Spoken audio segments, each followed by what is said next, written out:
Está no ar, o Sport Center.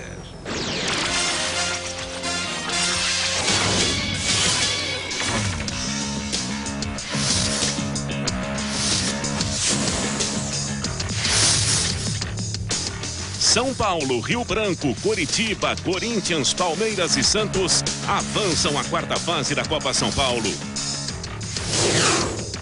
Termina a aventura do Rally Paris-Dakar. Entre os brasileiros, o melhor desempenho foi de Clever Colbert. Thierry Henry recoloca o Arsenal na ponta do campeonato inglês. Del Piero brilha na vitória da Juventus e Totti é o destaque da Roma, que mantém a liderança do italiano. A rede vai balançar também com o campeonato espanhol. Tem Real Madrid na área. Este é o Sport Center.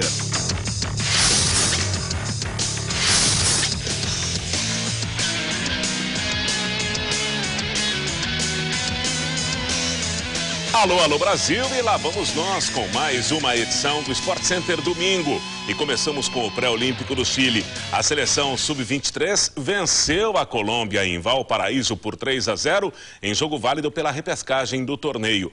O Brasil abriu o placar aos 11 minutos do primeiro tempo com Alex, que fez de cabeça. Logo no comecinho da etapa complementar, Marcel fez 2-0. Dudu Cearense fez o terceiro aos 36. Desta forma, o Brasil segue sonhando com uma vaga na Olimpíada de Atenas. Agora, a seleção de Ricardo Gomes volta a campo na quarta-feira, quando estreia no quadrangular final contra a Argentina. Bola rolando para a Europa. Primeiro campeonato espanhol e os jogos da 20ª rodada. Começamos com Betis e Real Madrid, que agitou a tela da ESPN Brasil. Confira os melhores momentos na narração de Milton Leite. Ataque. Boa bola para o Alfonso, nas costas da zaga. A tentativa do tiro, espalma Cacilhas, olha o Joaquim! Gol do Betis!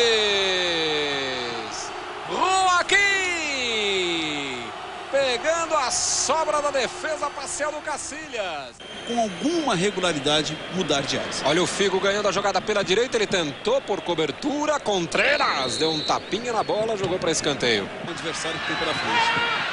Escanteio batido curtinho ali, vem cruzamento para dentro da área, subiu o Juanito, meteu para fora de cabeça.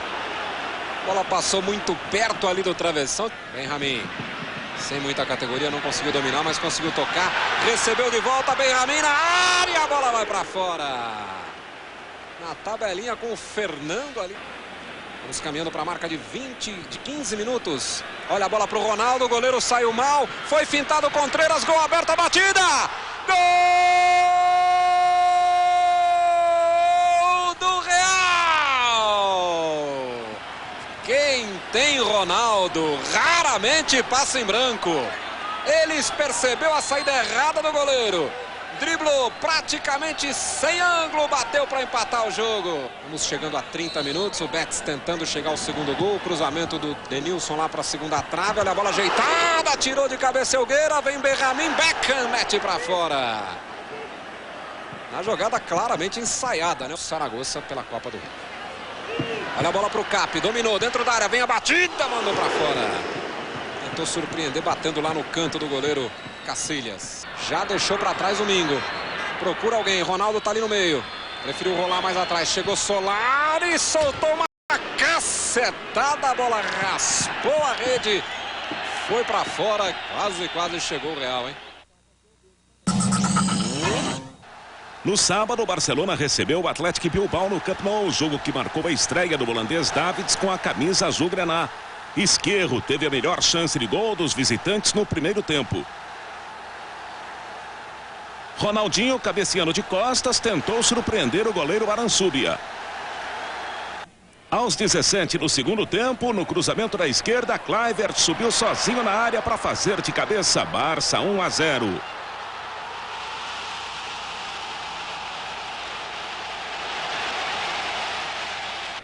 Mas aos 40 minutos o Bilbao chegou ao empate com Carlos Gurpeg também de cabeça. Nos acréscimos, a equipe catalã teve a grande chance do empate que começou na linda jogada de Ronaldinho. Mas foi só. Final no Camp Nou, Barcelona 1, Atlético Bilbao também 1.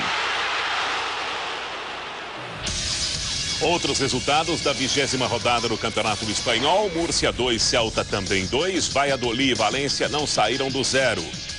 O La Coruña goleou o Saragossa por 4-1. O Mallorca empatou em casa com o Racing Santander 1-1. Mesmo placar de Osasuna e Albacete. A Real Sociedad derrotou o Espanhol por 3-1. Com um gol do brasileiro Sonny Anderson, o Villarreal bateu o Málaga por 2-0. E o Atlético de Madrid venceu o Sevilha por 2-1. Nova classificação do Campeonato Espanhol: Valência 44, Real Madrid 43, Deportivo La Coruña 40, Atlético de Madrid 34, Villarreal 33, são os 5 melhores na classificação. Hora e vez do Campeonato Italiano, outra atração dos canais ESPN. A líder Roma venceu a Sampdoria no Estádio Olímpico e já garantiu o título de inverno. A Juventus, em dia de Del Piero, continua firme entre os primeiros. Mais gols na tela. Muita neve em Turim para Juventus e Siena, por isso a bola escolhida foi a da cor laranja. Aos 13 minutos, Conte foi derrubado na área, pênalti para Juve. Del Piero bateu e guardou. 38, Zambrotta pôs a bola na área e Trezeguet se antecipou a defesa, 2-0. 13 minutos do segundo tempo e Del Piero foi atropelado dentro da área. Ele mesmo bateu e fez 3-0, Vecchia Senhora. O camisa 10 estava impossível, tabelou com o zagueiro do Siena e faturou o terceiro dele no jogo, quarto da Juve. Ventola de pênalti descontou para o Siena aos 25 minutos, 4-1. 10 minutos depois, Ventola deixou 2 juventinos na saudade e tocou no cantinho. Não deu para o Buffon e seu gorrinho. Fim de papo no Delle Alpi, Juventus 4, Siena 2. No Olímpico, a Sampdoria saiu na frente da Roma logo aos 6 minutos. Bazzani levou a melhor para cima dos zagueiros e bateu sem chances para o goleiro Zotti. A resposta romana veio rápido, ao seu melhor estilo. O gigante Caru deixou tudo igual após bola de Cassano, 1-1. Segundo tempo, aos 15 minutos, o capitão Totti apareceu por trás de todo mundo para mergulhar de cabeça. Gol da virada, Roma 2-1. 7 minutos depois, outra vez Totti. Veja como o meia estava nervoso para fazer o terceiro gol romano. Até parece, né? Mesmo com 3-1, a Samp não desistiu. Conseguiu um pênalti aos 27 minutos, só que Flach parou em Zotti. E ficou nisso no Olímpico. Roma 3, Sampdoria 1. No sábado, Udinese e Parma empataram por 1-1. O gol do Parma foi do brasileiro Adriano. No outro jogo de sábado, Modena e Lazio também ficaram no empate de 1-1. No domingo, Ancona e Perugia não saíram do 0-0. O Bolonha venceu o Chievo por 3-1. Já o Empoli ganhou da Inter por 1-0 em Milão. O Lecce derrotou fora de casa a Reggina por 3-1. O Milan derrotou o Brescia por 1-0. A classificação do campeonato italiano está assim. A Roma lidera com 42 pontos, na vice-liderança está o Milan com 39, mesmo número de pontos da Juventus, que tem um jogo a mais. A quarta posição é ocupada pela Inter de Milão com 31. Na sequência vem o Parma com os mesmos 31 pontos. No campeonato inglês, a 22ª rodada empossou um novo líder. O Arsenal venceu o Aston Villa fora de casa e agora encabeça a ponta de cima da tabela. O Chelsea ficou no 0-0 no duelo dos azuis com o Birmingham. Já o Manchester United perdeu para o vice-lanterna da Liga. A zebra no estádio Molineux deu as caras aos 21 minutos do segundo tempo. Miller avançou como quis para fazer Wolves 1, Manchester 0. O Tottenham recebeu o Liverpool no White Hart Lane. Se deu bem. No primeiro tempo, Igor Biscan derrubou o Robbie Keane dentro da área. Pênalti para o Tottenham. O próprio Keane bateu e fez 1-0 para os donos da casa aos 24 minutos. Aos 9 minutos do segundo tempo, o português Helder Postiga ampliou. Tottenham 2-0. Harry Kewell, aos 30 minutos, descontou para a equipe visitante. Placar final, Tottenham 2, Liverpool 1.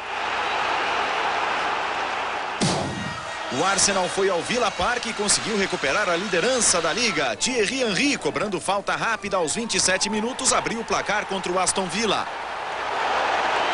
Olof Mellberg fez falta em Canu dentro da área. Pênalti que Thierry Henry cobrou e definiu. Aston Villa 0, Arsenal 2.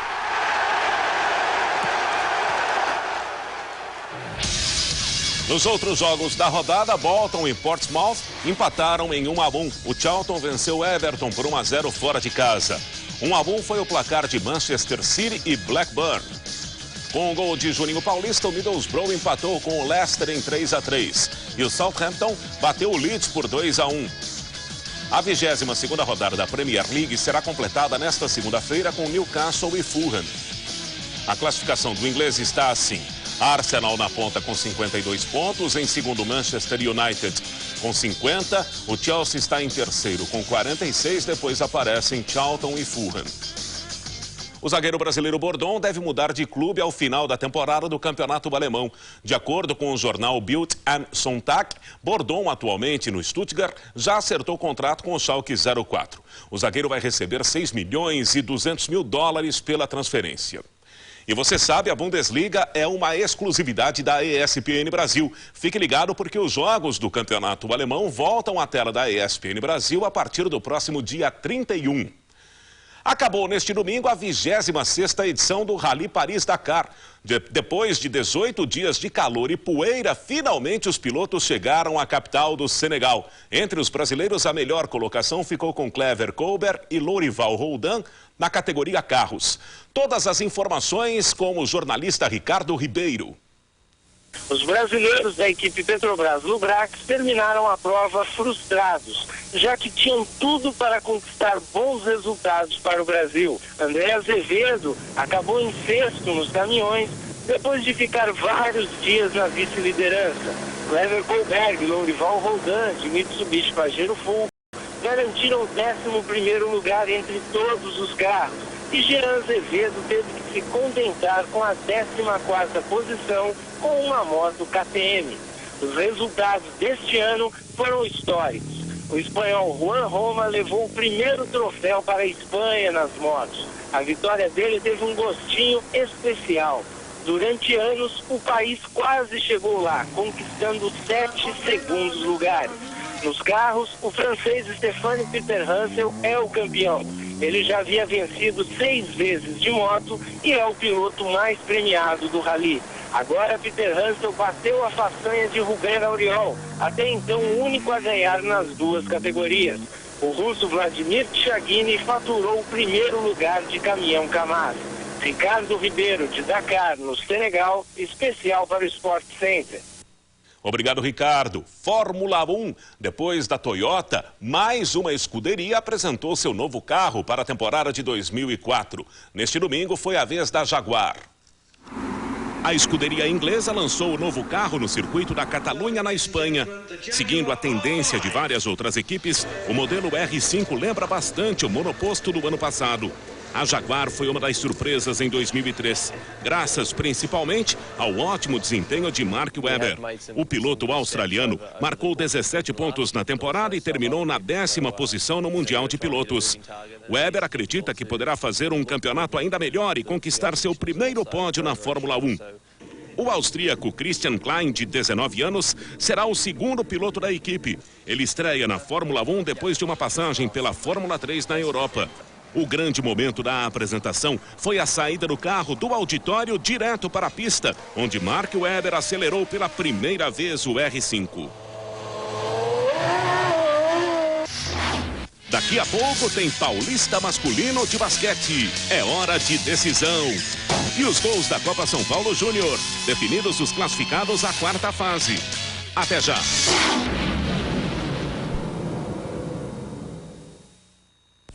Momento Ripax. Oferecimento Ripax, o papel da Ripasa.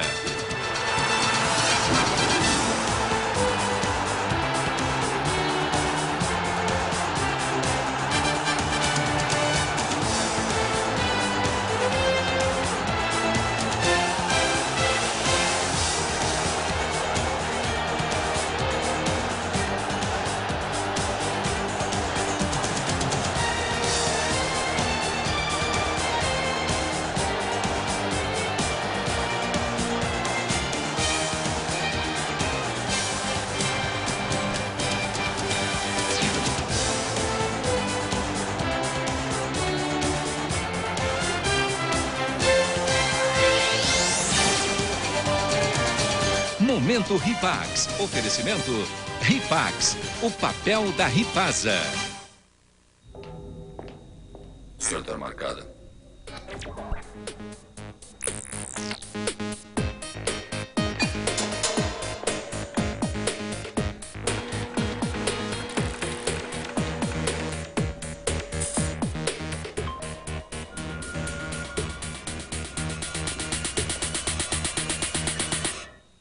O senhor esqueceu seu crachá.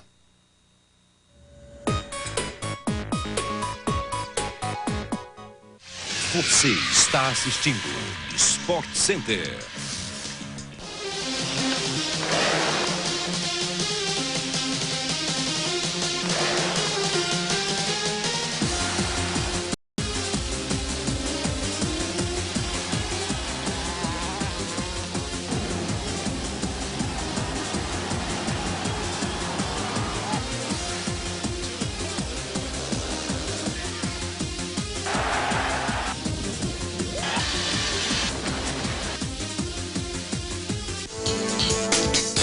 Temporada de 2004, com o melhor do tênis internacional.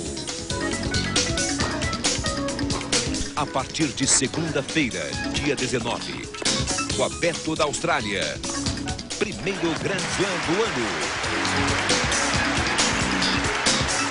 Fique ligado na próxima segunda-feira, na ESPN Brasil.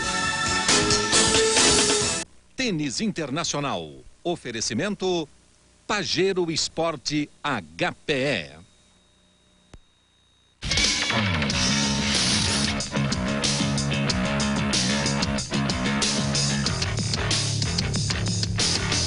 O Sport Center volta para falar de basquete. Neste domingo, Ourinhos e Americana fizeram o terceiro jogo da série que define o campeão da temporada do Nacional Feminino. E deu Ourinhos, que venceu por um pontinho de diferença, 78-77. Com isso, Ourinhos abriu vantagem de 2-1 no play-off e ficou a uma vitória do título. A cestinha foi a ala Janete de Ourinhos com 28 pontos. A quarta partida da melhor de 5 acontece terça-feira em Americana. Ritmo de decisão também no Campeonato Paulista Masculino de Basquete. Daqui a pouquinho, logo após o Sport Center, Ribeirão Preto e Corinthians Mogi entram em quadra para o terceiro jogo da final e você acompanha aqui ao vivo. Ontem, Ribeirão abriu 2-0 no play-off e ficou a uma vitória do tricampeonato. Vamos agora ao contato com João Palomino, que está no ginásio da Cava do Bosque, em Ribeirão Preto, com as informações para essa grande decisão. Olá, Palomino. Olá, Paulo Soares, muito boa noite ao amigo assinante da ESPN Brasil. Estamos falando ao vivo do ginásio da Cava do Bosque. Os portões foram abertos há cerca de 1 hora. Havia uma grande fila do lado de fora do ginásio. Muitos lugares das arquibancadas já tomados. A expectativa é de ginásio lotado para esse jogo que pode significar para o time de Ribeirão Preto o tricampeonato paulista.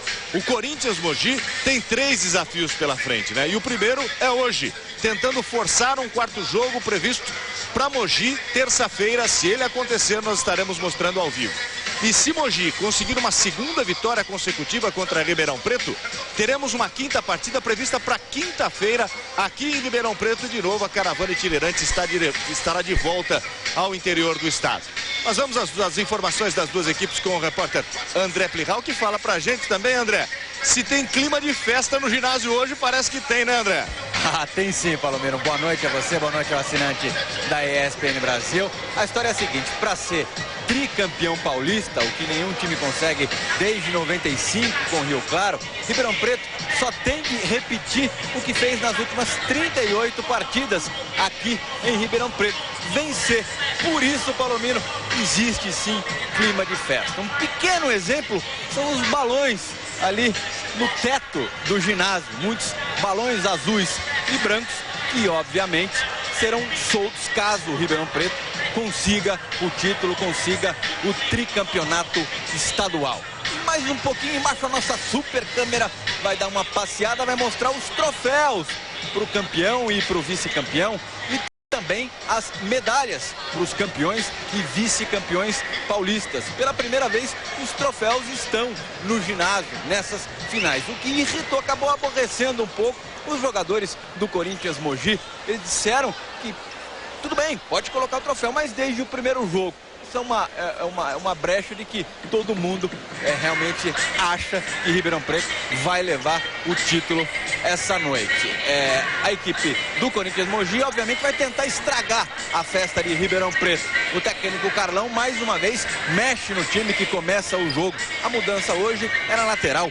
Felipe começa o jogo no lugar do Farofa. Eu conversei com os jogadores do Corinthians Mogi e, estranhamente, senti esses jogadores mais tranquilos, menos tensos do que nos 2 primeiros jogos, mesmo com a desvantagem de 2-0. 2 vitórias a 0 para Ribeirão Preto. Talvez isso até faça bem ao time do Corinthians Mogi, né, Palomino? E ao meu lado, o comentarista da ESPN Brasil, Vladimir Marques. Os jogadores do time de Ribeirão Preto estão no trabalho final de aquecimento aqui na quadra. O Carlão chamou os jogadores do Corinthians para um bate-papo lá no vestiário. E com certeza, Vladimir, o Carlão vai querer usar essa festa pretensamente preparada aqui pelo time de Ribeirão Preto para tentar justamente, exatamente estragá-la, né? Boa noite. Boa noite, João. Boa noite, Paulo. Boa noite, amigo da ESPN Brasil. Olha, é de praxe, isso daí não é novidade aqui. Sempre que eu tenho um jogo com a possibilidade do campeonato ser decidido, seja a federação ou qualquer federação do Brasil, a própria confederação, ela leva para o local de jogo o troféu e as medalhas, porque o campeonato pode terminar hoje. É lógico que não há possibilidade, inclusive, de terminar. A gente não pode falar por antecipação. Eu acho que o jogo é jogado, como eu digo sempre. A equipe do Mogi é uma equipe com categoria, com capacidade. Eu já vi muitos playoffs serem virados, 2-0 e acaba virando 3-2. Então, nada é decidido, mas a federação está aí, ela está preparada para isso. Eu não vejo nada demais. É lógico que a reação dos jogadores do Corinthians, ela é normal, natural, leva mais até pelo lado da gozação do que propriamente para a seriedade, né? Mas a expectativa é muito bonita, muito bacana. E se o Coque vencer, tá tudo preparado, é bonita, a festa vai ser bonita, né? E não pode deixar de acontecer. Quer dizer, são previsões da torcida e da própria diretoria. E da federação que trouxe os troféus. São coisas que tem que ser antecipadas. Você não pode fazer isso em cima da hora. Então daqui a pouco, a partir das 9 da noite, estaremos falando ao vivo de novo aqui da Cava do Bosque, em Ribeirão Preto, para a terceira partida desses playoffs finais. O time de Ribeirão Preto tem 2-0, claro que com um show de imagens, com todas as câmeras que você está vendo aí à disposição e a nossa grua passeando e junto com o torcedor vivendo todas as emoções desse terceiro jogo. Tá legal, Paulo Soares? Tá legal, Palomino, é o show do basquete aqui na ESPN Brasil. Daqui a pouco, logo depois do Sport Center, a bola sobe na Cava do Bosque. João Palomino, Vladimir Marques e o aniversariante do dia, André Plihal. Parabéns, Plihal, e um grande jogo para vocês. Copa do Mundo de Natação em piscina curta. O brasileiro Jader Souza terminou em 4º lugar na final dos 50 metros livre da 5ª etapa da competição em Berlim, na Alemanha. Jader marcou o tempo de 21 segundos e 98 centésimos. A vitória foi do americano Jason Lesak com a marca de 21 segundos e 53. Também neste domingo, a chinesa Yang Yu quebrou o recorde mundial dos 200 metros borboleta. Ela fez o tempo de 2 minutos, 4 segundos e 4 centésimos, superando a antiga marca da australiana Susan O'Neill. Continuamos na piscina agora com o nado sincronizado. Terminou neste final de semana no Rio de Janeiro a série de apresentações que Brasil e Rússia fizeram pelo país. Para as brasileiras, o intercâmbio foi um grande aprendizado. A reportagem é de Eduardo Elias.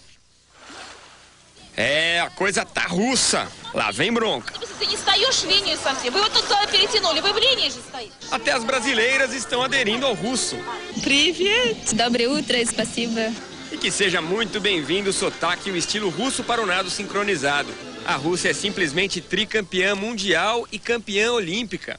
Um dos motivos do sucesso já deu para perceber, né? É a disciplina, muito trabalho, controle rígido e até broncas, como explica a técnica Tatiana Pokrovskaya.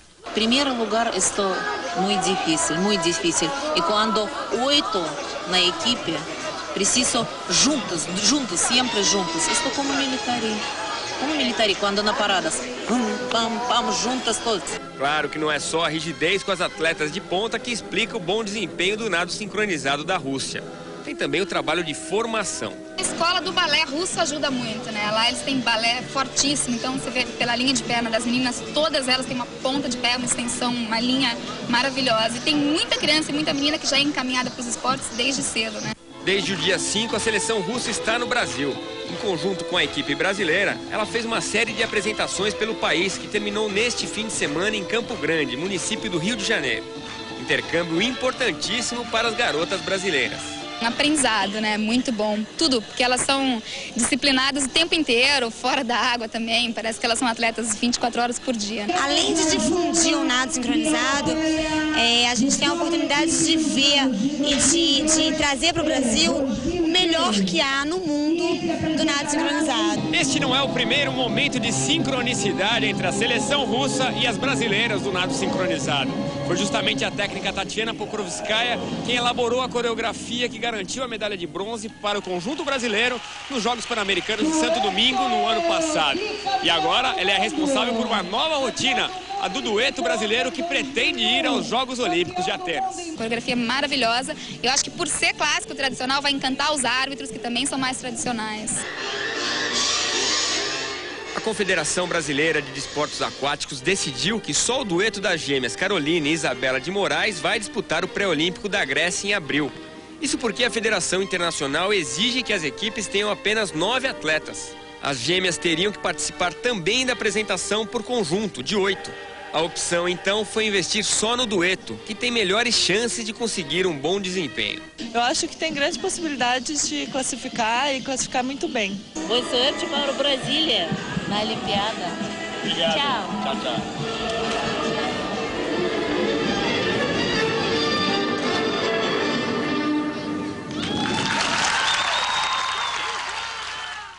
Copa São Paulo de Futebol Júnior. Neste final de semana foram definidos os 6 classificados à quarta fase. No único jogo do sábado, o Coritiba venceu o Flamengo por 2-1 e garantiu vaga.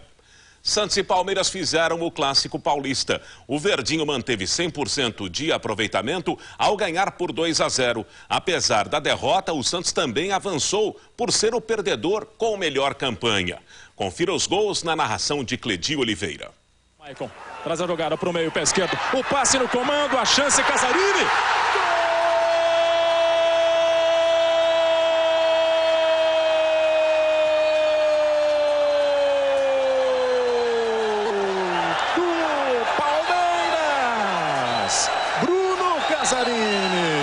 Voltamos apático pro jogo, isso que tá deixando a gente com raiva. Olha o Willian enfiada de bola, Maicon, a chance!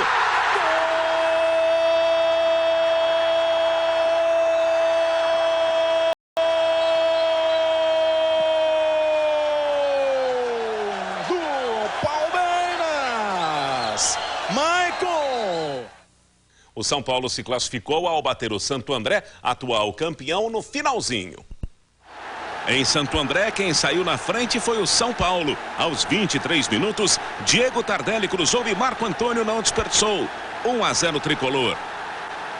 No primeiro minuto da segunda etapa, o Santo André empatou. Depois do lançamento, Renato, em posição duvidosa, deixou tudo igual. 1-1.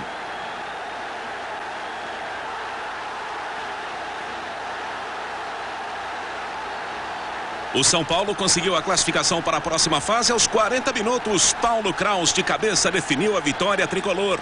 Final de jogo, São Paulo 2, Santo André 1. Em tarde de gala de Abuda, o Corinthians não tomou conhecimento da força sindical e também segue firme na copinha. Em Osasco, o Corinthians abriu o placar aos 2 minutos de jogo com Abuda, 1-0 Timão. Jô fez o segundo para os corintianos. Aos 25 minutos, o atacante recebeu sozinho na área e chutou com força. A bola desviou na trave e entrou. 2-0. Nos acréscimos, Abuda aproveitou o cruzamento da direita e de barriga completou. Corinthians 3-0. Aos 11 minutos da segunda etapa, Abuda fez mais um. O atacante aproveitou a cobrança de falta e de cabeça fez o terceiro dele no jogo e o quarto do Timão. E poderia ter sido mais se Elton não tivesse perdido esse pênalti no segundo tempo. E ficou assim, Corinthians classificado 4, Força Sindical fora da competição 0. No jogo de Americana, o Rio Branco bateu a Portuguesa por 3-2 e também continua na disputa da Copa São Paulo.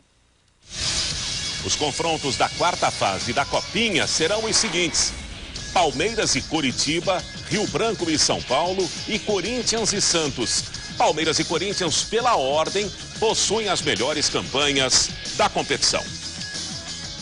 Às vésperas do início do Campeonato Paulista, quarta-feira, os times fazem os ajustes finais. Neste domingo, o Corinthians venceu o Flamengo de Guarulhos por 1-0, gol de Regis Pitbull, na cidade de Extrema, onde o Timão faz a pré-temporada. O Corinthians estreia contra o Atlético Sorocaba, quarta tarde, fora de casa. O Palmeiras, que estreia no Paulistão contra o Paulista, goleou o Comercial na cidade de Ribeirão Preto. O Comercial saiu na frente aos 21 minutos graças à furada do zagueiro Daniel. Rômulo agradeceu.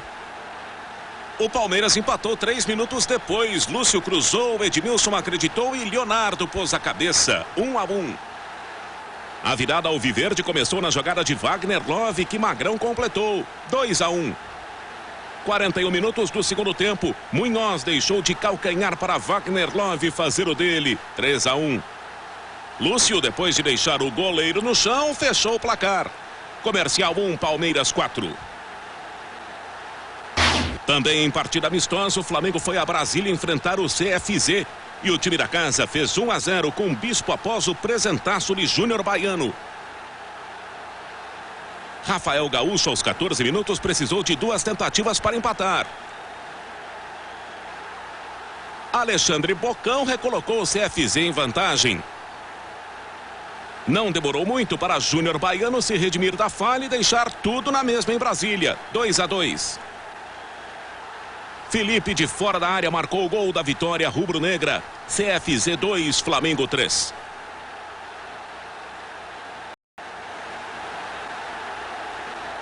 Tênis. Na noite deste domingo, madrugada de segunda em Melbourne, começa o Aberto da Austrália, primeiro Grand Slam do ano. O Brasil conta com 3 representantes na competição. Ricardo Melo, que superou o torneio qualificatório, estreia contra o argentino Davi Nalbandian, cabeça de chave número 8. Flávio Sareta, número 2 do país, estreia contra o eslovaco Dominik Herbat, algoz de Gustavo Kuerten e campeão do torneio de Auckland. Guga, que tenta superar o tabu de nunca ter passado da segunda rodada do torneio, terá pela frente o holandês John van Luton. A ESPN, mostra a partida de estreia de Guga ao vivo logo mais, após o VT de Brescia e Milan pelo campeonato italiano. Vale a sua torcida. E nós já vamos ficando por aqui. Lembrando que nesta segunda-feira tem tênis internacional da melhor qualidade aqui na ESPN Brasil com o Aberto da Austrália. A partir das 9 da manhã você acompanha o jogo entre o americano Andy Roddick e o chileno Fernando Gonçalves. Às 7 tem o bate-bola com o assinante, a apresentação da Soninha. O Sport Center volta às 11 da noite, quando eu estarei aqui ao lado do Antero Greco. Até lá e uma ótima semana para todos nós.